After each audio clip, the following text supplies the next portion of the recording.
퇴실술래 하고 있어요.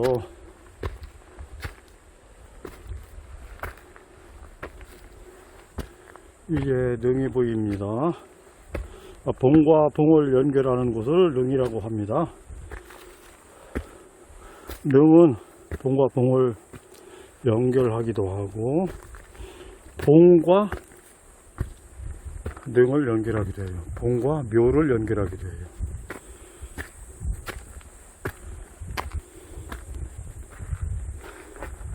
이렇게 대봉에서 중봉으로, 중봉에서 소봉으로 봉과 봉을 연결하는 이 통로를 능이라고 합니다. 저는 여기를 통해서 올라왔어요. 현재는 능에 있어요. 이렇게 보시면 능이 펼쳐지죠.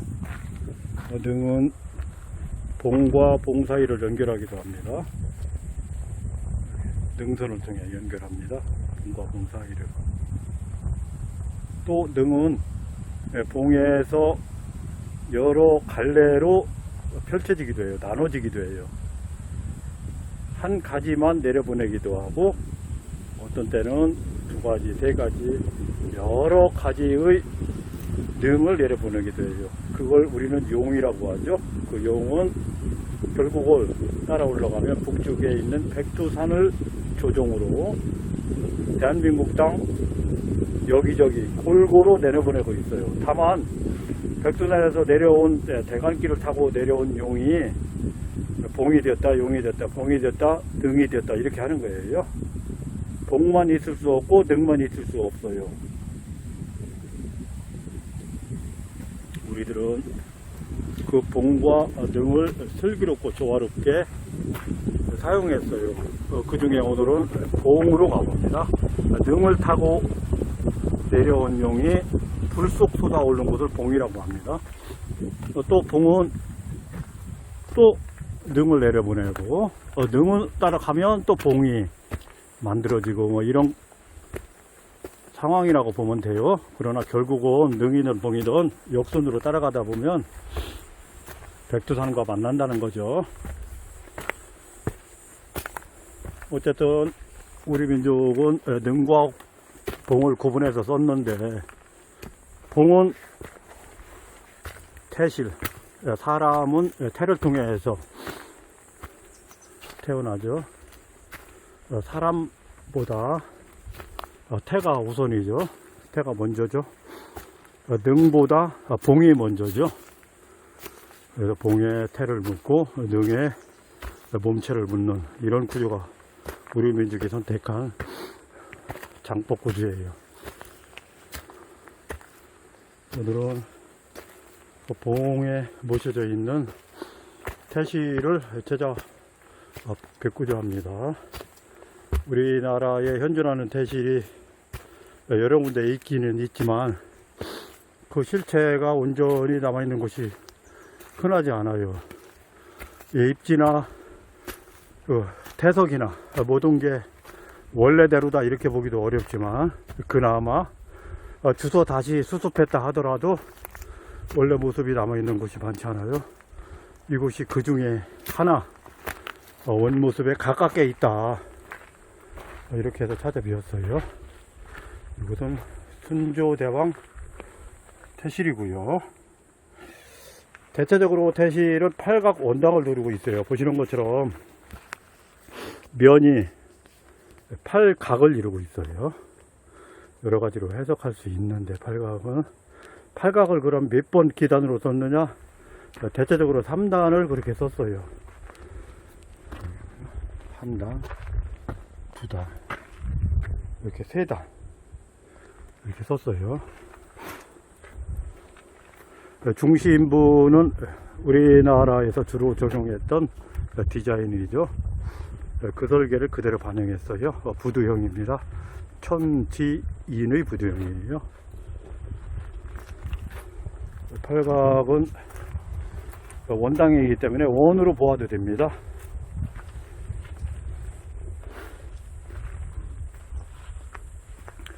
감태이진 쾌로 보아도 되고요. 24방위로 보아도 되고 12방위로 보아도 돼요. 이렇게 태실비가 있고요. 그 면적은 태실 하나 장만할 수 있는 아주 소박한 면적이에요. 보시면 받침 기단석이 있죠. 이거 뭐 팔각 원당이라고 그랬죠. 그 기단이 3단으로 되어 있고요. 이렇게 난간석이 있고요. 난간은 사람이 중심을 향해서, 중심이라면 이 부분이 되겠어요. 중심을, 태가 모셔져 있는 그 중심을 향해서 손을 맞잡고 강강술래하는 그런 형식이에요. 그런 설정으로 한 것 같아요. 보호한다는 의미가 있겠죠. 태를 보호한다는.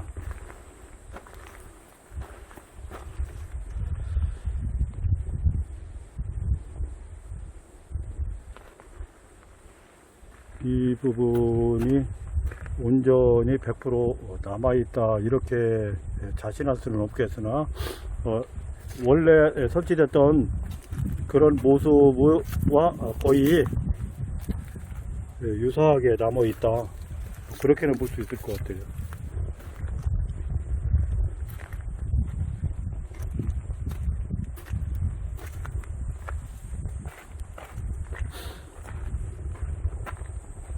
여기 보시면 주상전하 태실이라고 써 있어요.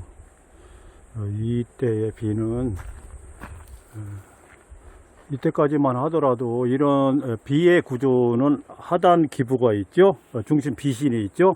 상단 이수가 있어요. 이 부분이 원래는 각도를 교합해서 만드는 것이 우리식이에요. 세 가지 시스템이 하나로 조합하는 게 중국식이고요. 또 상부 비신과 이수를 같이 하는 것도 오로지 우리식이라 볼 수 없는데 운반하기 어려워서 그랬는지 비신과 이수를 한 돌로 구성했어요.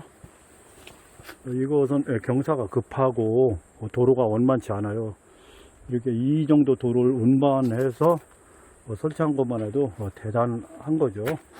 그러나 현재 이곳에 그럼 태가 있느냐? 당연히 없죠. 일본 사람들에 의해 철저히 전국의 태실이 다 파헤쳐지고 이 돌은 죄다 굴러서 던져버린 거예요. 굴러 내린다든가 물속에 빠진다든가 깨튼다든가 뭐 이렇게 해서 돌을 다 찾기가 어려운 현장도 많습니다. 이것은 그나마 이 정도 남아 있는 것이 대단하다고 보고 누군가가 주변에 널브러져 있는 태석을 이렇게 모아서 이렇게 설치했겠죠.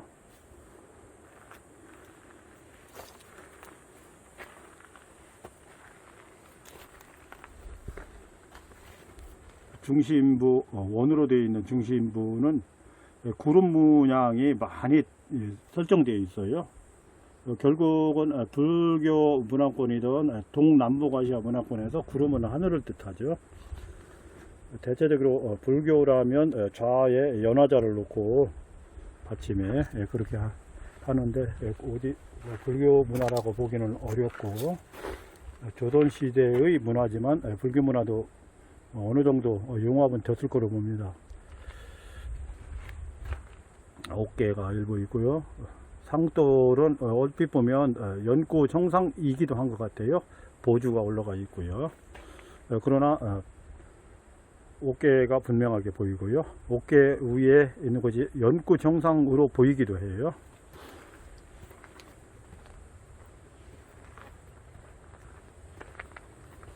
이런 설정이 우리 민족이 적용했던 태실입니다. 여기서 태실이 우리에게 어떠한 영향을 미쳤냐 이런 공식보다 저는 묘지 실무자로서 묘지는 반드시 능에 조성하는 것이다. 그래서 왕도 능에 조성해서 왕릉이라고 한다. 다만 왕의 몸체는 태어날 때 태를 타고 나온 것이기 때문에 태는 봉에 모신다. 그렇기 때문에 봉이 능보다 위에죠. 선하죠. 봉에서 능이 생산되는 거예요. 그걸 우리는 풍수용어로 용이라고 하죠. 용이 주룡이든 가지룡이든 다 용은 능에서 펼쳐지는 거예요. 그 능이나 용이나를 아니면 봉이나를 따라가다 보면 백두산이고, 백두산은 우리나라 조종산이라고 했죠. 결국은 한 시스템으로 연결되어 있는데, 다만 몸과 태를 모실 때 어떻게 구분하냐 해서 봉을 더 높게 보았다, 우선 보았다, 선했다, 이렇게 말씀드릴 수 있어요. 그럼 우리들이 묘토를 잡을 때 어디에 잡아야지 되는지 그 부분이 명확해지는 거겠죠.